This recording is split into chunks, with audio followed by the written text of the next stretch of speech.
Hey everyone, and welcome back to my channel. If you're new here, my name is Kristen and I love to craft. Today we are going to be making a notebook with our cinch. I was over at my mom's house the other day and she was so kind to let me borrow her cinch machine, and so we made these two notebooks while we were there. And this is hers. We designed our notebooks in Canva and we printed them out on cardstock, and then we laminated the front cover and also the back cover.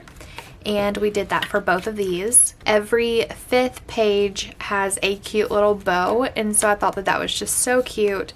And then in between here is just regular copy paper, that way that we can take notes. We do a lot of craft fairs and things like that, and so we just wanted to have a little notebook that we can kind of stick in our purse if we're out, eating and we want to jot down some notes or ideas. This is always just a handy way to take notes. So I want to go ahead and get started. I will try to explain everything with this machine. It's kind of straightforward. I know it looks like a lot, and at first it's definitely confusing, but once you make your first notebook or notepad, it is just on from there. So it is just endless possibilities, but let's go ahead and get started. If you are looking for the binding wires, I will have them linked down in the description box below along with the machine, so don't forget to check out that little handy tool right there. But let's go ahead and take out some wires. We already have a pack opened, and so we will be using these today.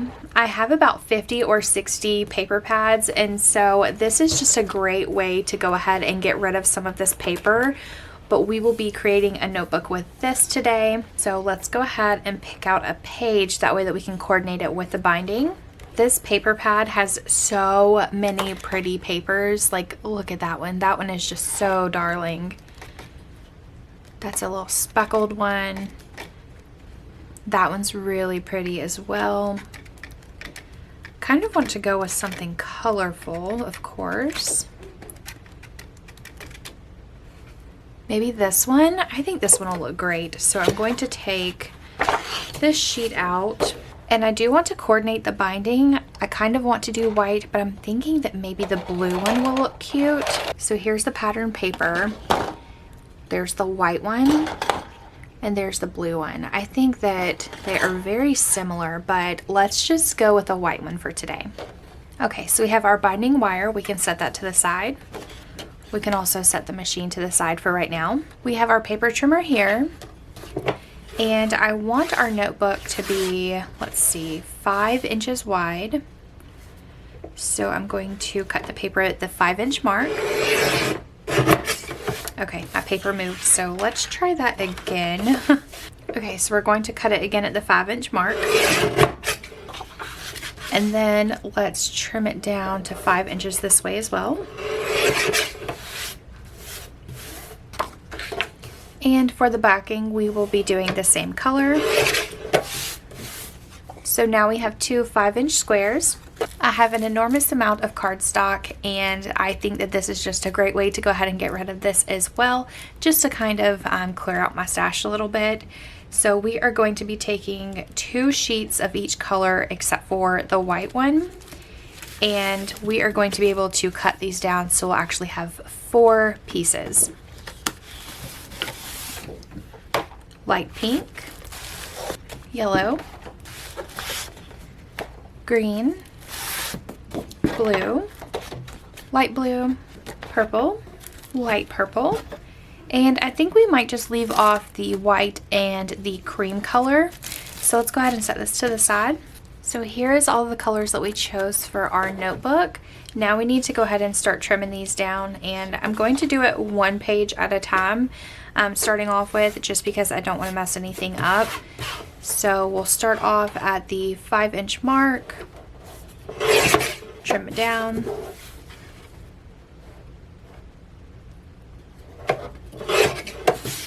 All right, and then I'm going to probably just go ahead and fast forward through all of this. That way that you guys don't have to watch me trim every single piece of paper.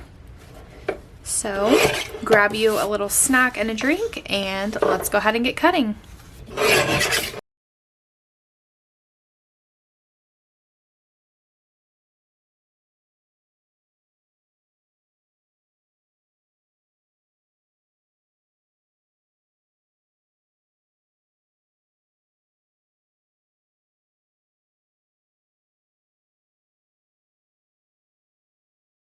Okay, so we are all done cutting. We have our cardstock here, and we also have a lot of scrap pieces.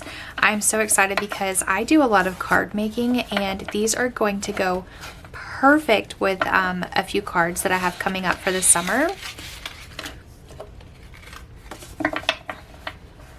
But look at that. I might even make a smaller notebook and be able to like flip it up like that. That would be so cute. Or maybe even like some flashcards for my youngest.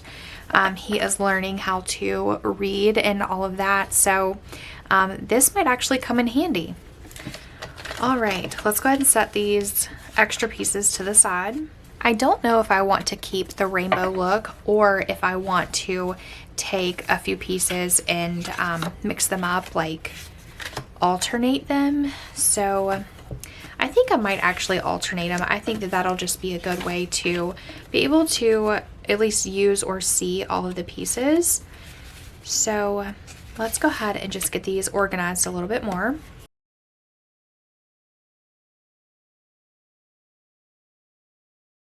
Okay, I really like this look a lot better. That way that you can see all the colors as you're using it instead of having to wait to the end of the notebook to get to the purple. Now it's time to use our cinch.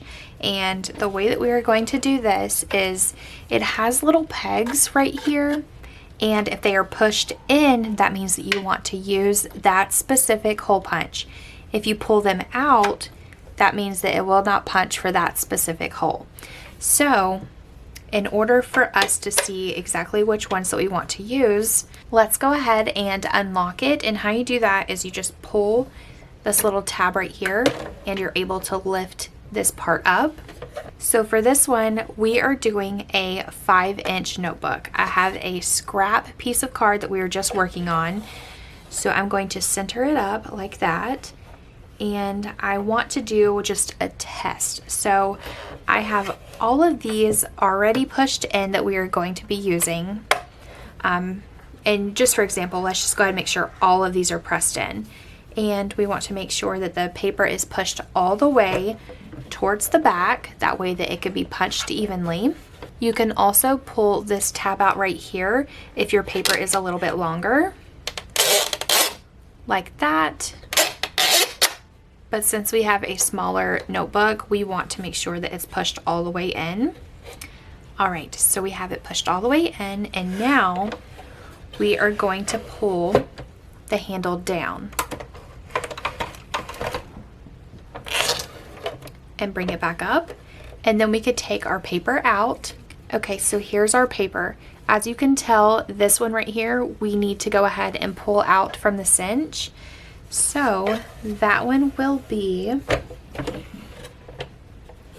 number 9. We can go ahead and pull that one out. And whenever we pull it outward, it just kind of clicks. So make sure that it does click, and that one will not be pressed down. And since we won't be using 10 or 11 or 12, let's go ahead and pop those out as well. Now I'm just going to turn the piece of paper around, and we're going to do another test cut just to make sure that we have all of the pegs in that we want to hole punch. And let's go ahead and pull the handle down.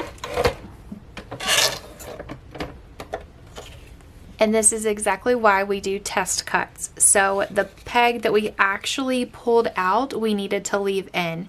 So here are all of the pegs. We need to push in number 9. That way that it could punch that extra hole. Okay, so taking another scrap piece of paper.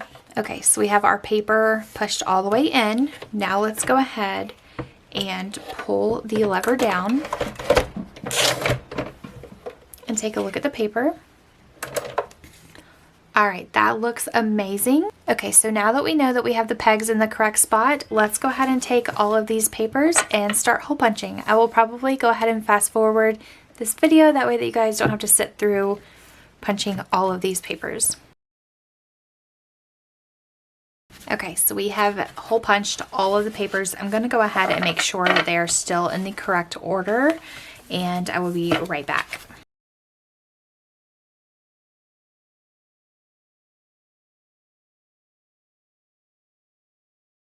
Okay, so they are in the correct order, which I'm really surprised because I thought for sure I had mixed a few of these up. But now that they are all in order, let's go ahead and take our binding, which is this right here, and we are going to put it on the side of the machine. Okay, we can go ahead and push the handle down and hook it back up like right there. And also, while I'm thinking about it, I want to show you guys how to clean out the little tray right here. So you just pull this right here, just pull it out, and there is all of your little clippings from the paper. And we can go ahead and return it. And then we are going to be using the side of the machine here. So we're going to take this and we are going to put it on the hooks here. So we're going to use the wider portion and just put it over.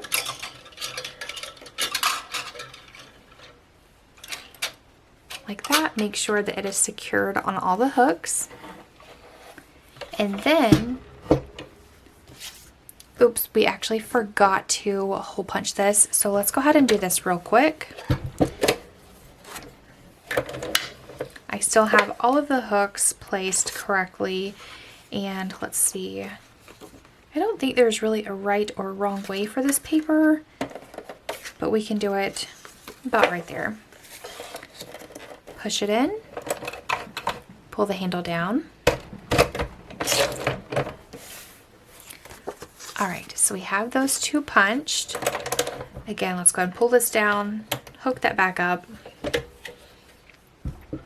Now we are going to take both covers, stack them on top of each other, and let's see, whenever we open it up, we need to be able to fold it backwards. So we need to have one facing up, one facing down. And we can set this to the side. We are going to go ahead and put on all of our paper first. So I'm going to start from the bottom of the stack.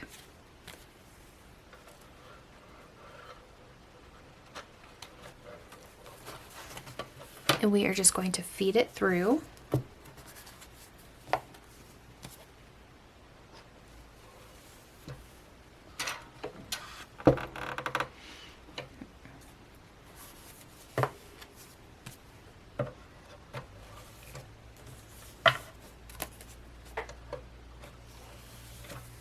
All right, and then we are going to put on the cover. So this is the cover, and this is our back cover. Let's go ahead and put that on top as well. Now that everything is on here, we need to move it to the back of the machine. You need to be very careful that way that your papers don't fall off. Okay, so we have this here, and I'm just going to gently set this down. This part right here is where we are going to put our wire in. In order to adjust it, you need to push this down and twist it. Let's do to 3/4 inch.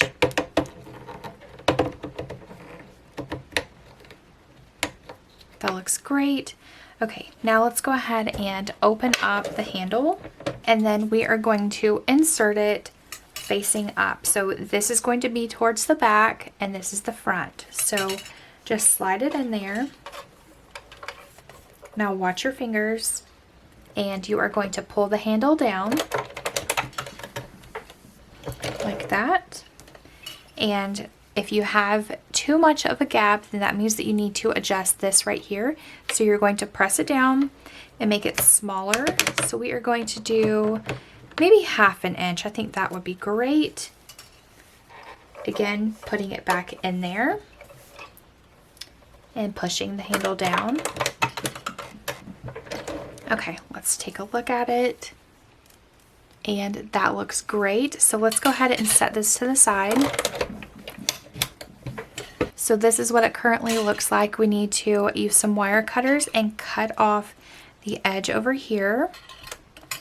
I always cut off too much, so I wanted to make sure that we are not cutting off too much right now, but we definitely need to take off a little bit more. So let's cut it about right there. All right, that looks so good. And now we're going to take this page right here, flip it over, and now we have our front cover and our back cover, and it's pretty much versatile. So you can use it starting off with the purple, or you can use it starting off with the pink. All right, thank you so much for tuning into today's video. I hope that you guys enjoyed it just as much as I did. Again, these are 6-inch notebooks, and this is a 5-inch notebook. And look how pretty that is, especially from the side. You can see all the colors, but as you flip through, you have so many colors. And it's also inspiring if you have, you know, like pretty patterned paper to work with, but I cannot wait to take notes in here. I hope that you guys enjoyed this video just as much as I did, and I will see you guys in the next one. Bye!